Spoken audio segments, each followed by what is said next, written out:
A todos com a paz do nosso Senhor e Salvador Jesus Cristo, e também quero desejar a todos um feliz ano novo. Estamos agora em 2023 e vamos dar sequência às aulas que precisam ser gravadas na matéria de escatologia, ok? Então estamos na matéria de escatologia bíblica pela FAESP, Faculdade Evangélica de São Paulo. Havíamos interrompido já próximo. Deixa eu dar uma verificada aqui. Isso, formas de interpretação. Já havíamos abordado esse trecho aqui, formas de interpretação.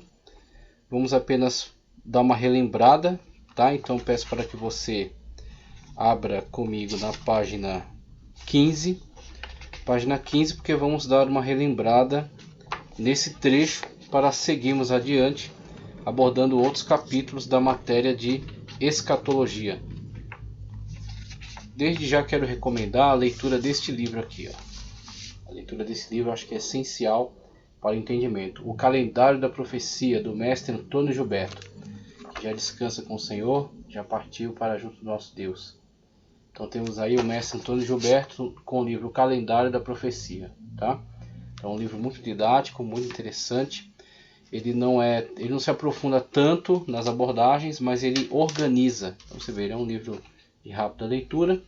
Ele organiza um entendimento cronológico acerca dos eventos. Então é muito importante você ter esse entendimento, porque aí você vai para outras obras onde você vai ter uma análise exegética mais profunda com relação ao texto. Você vai ter a defesa de algumas doutrinas, alguns pontos de vista. Então você tem livros de cunho mais dispensacionalista, outros de cunho mais aliancista. Cada um vai fazer a defesa então da forma como interpreta os textos ligados à escatologia de modo mais amplo e ao Apocalipse de modo mais específico. Na página 15, o texto, somente para fazer aqui uma rememorização desse trecho aqui que já analisamos no vídeo anterior, ele começa com formas de interpretação. E aí vai falar acerca da importância da hermenêutica. A hermenêutica é fundamental, principalmente ressaltando que nós temos liberdade de análise e não de interpretação. As pessoas confundem isso, acham que cada um é livre para interpretar a seu bel prazer.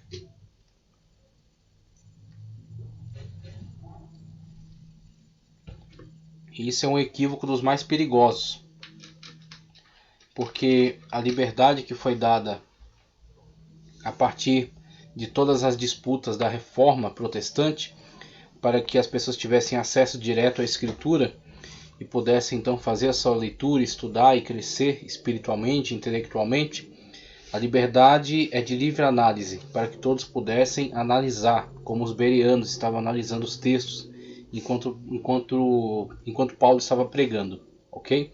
Então é a livre análise que é o objetivo, e não a livre interpretação. A interpretação tem regras, as regras que seguem a questão gramatical, a questão da sintaxe própria daquela língua, né, daquele vernáculo no qual está traduzido o texto, ou nas línguas originais, no grego koiné, ou no hebraico, tá certo? Em relacionado ao Antigo Testamento, alguns trechos em aramaico. Então você tem regras gramaticais específicas para essas línguas que têm que ser levadas em consideração, além de outras regras que dizem respeito também à correta interpretação de acordo com a doutrina, com a ortodoxia das Sagradas Escrituras, tá? Então você faz a exegese do texto e, obtendo então o significado real, verdadeiro do que aquele texto está dizendo, você tem também as regras de hermenêutica para o entendimento. Por exemplo, uma leitura de um texto deve enfocar o seu propósito geral. A Sagrada Escritura é um todo harmônico. Então você tem uma concatenação, tá certo, de ideias na Sagrada Escritura. Então não adianta você interpretar os textos isoladamente, eles estão ligados a outros textos. Então o versículo tem um contexto próximo, um contexto distante. E existe um propósito geral na Antiga Aliança, na Nova Aliança. Então você tem que encarar você tem que levar em consideração essas regras para que você possa obter o significado real daquele texto e não algo que você esteja incutindo no texto. Você praticar a exegese e não a exegese. Não incutir no texto, e sim extrair dele o seu sentido, o seu significado, para que você possa então fazer a paráfrase, né? Fazer a aplicação. Tá? Então, nesse primeiro momento, ele ressalta a importância da hermenêutica. E ele vai partir para métodos de interpretação. Então você tem algumas maneiras, algumas formas de interpretação. Quando ele aborda aqui na página 16, o método alegórico, ele inclusive traz algumas definições aqui. A palavra alegoria é composta de duas palavras de origem grega, allos, que significa outro, e agoreuen, que significa falar ou proclamar, ficando da seguinte forma seu sentido literal: proclamar alguma coisa que significa outra. Usar palavras, fatos e contextos culturais, geográficos, políticos, naturais ou religiosos apenas como referencial para dar pleno entendimento de uma verdade ou ensino que se quer transmitir. Jesus, por exemplo, diz: eu sou o caminho. Eu sou o caminho, a verdade e a vida. O que caminho fala literalmente, né? Um trajeto do ponto A ao ponto B. Então esse é um caminho na sua literalidade, mas no seu sentido alegórico, Jesus pode dizer que ele é o caminho, porque ninguém vê ao Pai senão por meio dele. Então ele é o caminho, ou ele é a porta. Mas ele não era uma porta literal, com maçaneta, tá? Com dobradiça. Ele era uma pessoa, mas de acordo com a sua função, de acordo com aquilo que ele proporcionava, de ser o acesso a Deus, ele era então a porta. Então o termo porta ou caminho foram empregados de forma alegórica, dizendo outra coisa. Então, trazendo a imagem, e esse é o principal da alegoria, a imagem que ela produz. Ela produz uma imagem para você que é ilustrativa, e essa ilustração corrobora a explicação. Eu sou o caminho ou eu sou a porta. É uma fala alegórica do Senhor Jesus Cristo. E aí o método literal, conforme ele aborda na página 18, é o método gramático histórico. Esse aqui é importantíssimo, principalmente olhando da perspectiva que se desenvolveram duas escolas importantes, tá? Dos primórdios ainda do cristianismo, né? Século 2, 3, se desenvolveram duas escolas importantes. Uma estava em Alexandria, no Egito, tá? E outra estava em Antioquia, na Síria. Então, uma estava em Alexandria, no Egito, e outra estava em Antioquia, na Síria.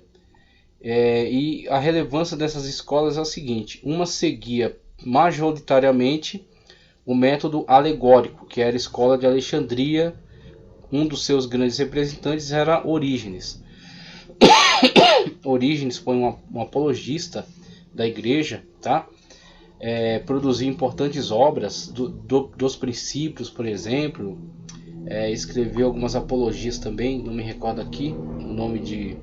Mas do princípio eu sei que é uma importante obra dele, mas tem uma outra que também é muito importante, que não me recordo agora. Contra Celso, está aqui. Contra Celso, de Orígenes. Inclusive tem aqui para a editora Paulus, tá? Orígenes, Contra Celso. É uma obra importantíssima desse autor, que priorizava o método alegórico na sua abordagem, tá? Ele priorizava o método alegórico, dizendo que havia uma espécie de uma espiritualização no texto, que havia um sentido literal mais raso, mais superficial, mas os textos guardavam um sentido espiritual maior. Então ele fez essa defesa. Inclusive Celso, que é contra quem foi escrita aqui essa apologia, ele queria destruir toda a possibilidade de alegorização do texto bíblico, afirmando ser tudo hiperliteral, vamos colocar assim, tá? Eu estou criando aqui esse neologismo, né? Sendo hiperliteral, ou seja, tudo que foi escrito é daquela forma. Então quando fala de dragão em Apocalipse, é um dragão mesmo. Quando fala os usos alegóricos que são feitos não são na verdade literais. Então ele com isso queria fazer com que a Sagrada Escritura fosse desvalorizada, porque iria transmitir uma ideia equivocada, tá? Então, Orígenes faz essa defesa da ferramenta alegórica na leitura da Sagrada Escritura. Todavia, um erro de Orígenes é ir muito longe nessas alegorias. Então, ele meio que ficava buscando um cânon dentro do cânon. Claro que essa ideia ela é posterior, né? Essa questão do cânon dentro do cânon tem a ver com outra abordagem teológica, mas vamos colocar assim, que ele está buscando sempre um sentido por trás da letra, um sentido por trás da leitura literal, tá? Então sempre existe uma espiritualização, meio que dando ao intérprete um poder, uma capacidade de entendimento e de liberdade, tá certo? De produção de significado.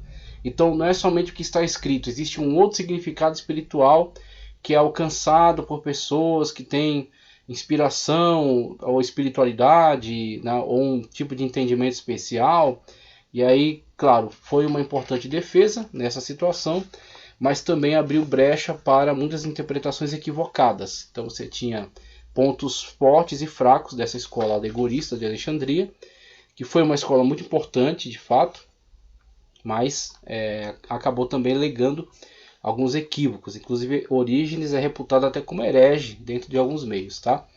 E outra escola que havia em antagonismo a essa era a escola de Antioquia da Síria, de Luciano de Samosata ou de Samosata, uma coisa assim, que depois acabou caindo em descrédito por causa de um dos seus representantes, que era Nestor, o nestorianismo. Então esse Nestor foi condenado em um concílio, se eu não me engano, de Calcedônia, talvez esteja equivocado, mas ele foi condenado num concílio por causa de uma expressão dele em cristologia, que não foi admitida como ortodoxa, né? Então colocaram o debate, ele não recuou das suas ideias, ele foi então tido como herege. Então ele é expulso da comunhão da igreja na época, só que ele tinha tantos seguidores e o movimento dele era tão forte que não se extinguiu. Então eles deram continuidade ao movimento em paralelo, conseguindo inclusive evangelizar de uma forma muito profunda o Oriente Médio. Então, o Oriente Médio ele é evangelizado de uma forma muito profunda pelos nestorianos. Nestorianos, se eu não me engano, chegam até a Índia, tá? Existem hoje ainda igrejas dessa matriz nestoriana. Então você tem aí essa escola de Antioquia da Síria, que tinha como dos seus representantes, por exemplo, esse Nestor, que foi um dos patriarcas da igreja, do cristianismo do Oriente, né? E tendo ele sido condenado, essa escola então começa a cair em descrédito. Mas essa escola é resgatada durante a Reforma. Durante a Reforma Protestante, essa análise dessa hermenêutica de uma forma mais acurada, né, uma forma mais especializada, veio a revalorizar o método histórico-gramatical. Então, com o método histórico-gramatical, você tem as informações ali sendo analisadas a partir de um contexto histórico geral, tá? E a partir de uma análise gramatical profunda. Então você tem inclusive o que vai ser chamado de alta crítica e baixa crítica textual. Tá? Baixa crítica é a crítica exegética, que vai analisar o texto, regras gramaticais, aplicação dessas regras para o entendimento, né, o significado extraído do texto, a exegese. Né? E também a alta crítica, que analisa esse texto enquanto autoria, enquanto documento, enquanto contexto histórico. Então uma análise mais geral, mais externa, né? Uma análise mais interna, outra análise mais externa em relação ao texto. Mas você tem então esse chamado método histórico gramatical, ou gramático histórico, conforme é colocado aqui na apostila, né? Gramático histórico, que cai um pouco em descrédito durante um tempo, mas é resgatado durante a época da Reforma, século XV, século XVI, e passa então a ser bastante valorizado, inclusive hoje está em alta, né, o método gramático histórico. Tá? Então você tem algumas correntes que olham para a Sagrada Escritura e de fato querem alegorizar com diferentes propósitos, enquanto que algumas de fato querem alegorizar no sentido de espiritualizar o texto, sempre entender que é um sentido espiritual oculto ali. E outros querem alegorizar porque entendem que na verdade aquelas afirmações não são verídicas, vamos colocar assim, tá? Mas de que ponto de vista? Do ponto de vista numa ótica mais empirista, numa ótica mais racionalista, tá? Passando pelo crivo do racionalismo, passando pelo crivo do empirismo. Então, se não pode ser provado laboratorialmente, se não pode ser analisado, escrutinado, tá? Então, não é comprovado cientificamente, não é verdade. Então, é nesse sentido, nesse critério. Então, a partir desse critério, eles vão desmitologizar. entendendo que tudo aquilo que não pode ser provado cientificamente é um mito, tá? Então eles não admitem a possibilidade do milagre. Então, se eles não admitem a possibilidade do milagre, do sobrenatural, eles então rejeitam tudo isso como mitologias dos povos antigos. Assim, eles vão, o que eles vão fazer? Alegorizar muito desses fatos, que é a proposta do livro E a Bíblia Tinha Razão. Então, aqueles que se apaixonam por esse livro, saibam que por trás daquilo ali está o quê? Uma descrença nos milagres, uma descrença no sobrenatural, um antissobrenaturalismo, o que leva a uma forçosa alegorização dos fatos, dos eventos. Então, quando fala-se milagres, é sempre uma alegoria. Na verdade, Jesus andar sobre as águas. Não, não é possível andar sobre as águas, senão com um barco, ou com jet ski, ou com alguma coisa assim. Então, o fato da igreja posterior ter inventado que Jesus andou sobre as águas é porque eles queriam construir uma alegoria acerca da vitória de Jesus sobre a tempestade, a vitória de Jesus sobre as provações. Então eles alegorizam nessa intenção, numa intenção prejudicial, no sentido de desacreditarem o sobrenatural, desacreditarem os eventos miraculosos e sobrenaturais, a intervenção divina nas Sagradas Escrituras. Então tem esse sentido dessa alegoria negativa, nesse sentido, desacreditando os milagres, e uma outra alegoria que é mística, no sentido de mistificação do texto, acreditando poder obter um outro significado além do que o que está escrito. Então o método gramático histórico é muito útil para se precaver contra isso. Existem alegorias? Sim, existem alegorias, mas quando as alegorias aparecerem, será muito claro que são alegorias, o uso que são feito delas, as expressões que são dadas. Enquanto que nos outros textos onde não há uma indicação de alegoria, lê-se pelo método histórico, né, gramático histórico, pelo método gramático histórico, tá? Então você tem hoje esta sinergia, né, entre métodos, o gramático histórico predominantemente e alegoria para os locais onde há uma indicação de alegoria. Então não é um desprezo total à alegoria, ela existe e ela é útil e ela fala poderosamente, mas a Bíblia não é inteira alegórica, tá? Método analógico, na página 19, Champlin, 2001, dá a seguinte definição para o termo, vem do grego anagogo, levar para cima. A palavra refere-se à descoberta de uma verdade espiritual oculta em algum texto literal da Bíblia. Assemelha-se à interpretação alegórica, a ideia de que o indivíduo é elevado do literal para o simbólico, para as verdades espirituais e místicas. A revelação, nesse caso, pode ser de duas maneiras, códigos e símbolos. Ele vai indicar aqui para códigos e para símbolos. A problemática dessa questão analógica, tá? Anagógico, perdão. Método anagógico, tá? Método anagógico. O problema desse método anagógico com relação a códigos, e aí surge, né, aquele livro importante, não vou encontrá-lo aqui, deve estar na outra estante ali. O código da Bíblia, tá? O código da Bíblia. A galera pira, né, nesse livro. O código da Bíblia. A Bíblia no original hebraico, onde você tinha aquela formatação fixa, tá? Então não serve para qualquer Bíblia, qualquer tradução. A Bíblia no seu original hebraico, onde você tinha aquela formatação fixa para as letras, as linhas, as páginas, tá? E aí é basicamente aquilo que você faz quando vem aquela cruzadinha no jornal. Você seleciona ali transversal, tá? Ou horizontal, ou vertical. E aí você vai encontrando palavras. Então você tem linhas e linhas de letras, tá? E o cruzamento daquelas letras entre as linhas, ou vertical, tá? Ou na própria linha horizontal, que é o mais óbvio, né? Ou transversal, você encontra ali outras palavras. E aí você pode encontrar outras mensagens. Então é nesse sentido que você busca de forma anagógica, né? E adotando aí essa perspectiva do código, você tenta encontrar códigos dentro da Bíblia. Mas o que nos apresenta essa questão? muita mistificação. Aí, claro, existe uma simbologia importante já a partir